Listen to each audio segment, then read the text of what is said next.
مساء الخير عليكم. فكرة عصير في البيت، تلج حلو يرطب على قلبك دلوقتي في الجو الحر اللي احنا فيه ده. تعالوا معايا نشوف بيتعمل ازاي. هنا هو حط التلج المجروش او التلج المتكسر بالبلدي كده، وبعد كده حط عليه النكهه اللي انت عايزها، سواء بقى بلو بيري او مانجو او النكهه اللي انت عايزها، والحاجات دي موجوده في السوق منها كتير قوي.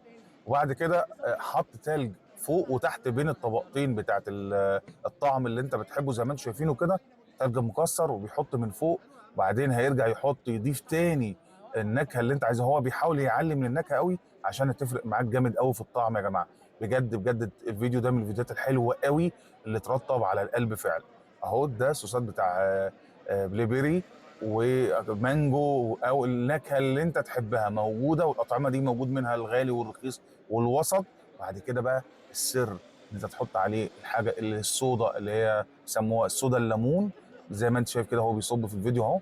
بعد كده حط الشاليمو بتاعك. والله العظيم تحفه. احلى عصير ممكن تشوفه في البيت او تشربه في البيت، ويتعمل في قلب البيت، مش مكلف كتير. والازاز والحاجات دي كلها هتفضل عندك تقدر تعمل فيها، ولو جالك ضيف وعملت منه هيبقى جامد. جربت منه المانجا، بصراحه كانت جامده جدا.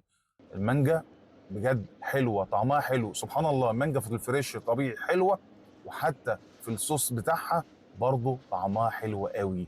بجد كان مشروب جميل.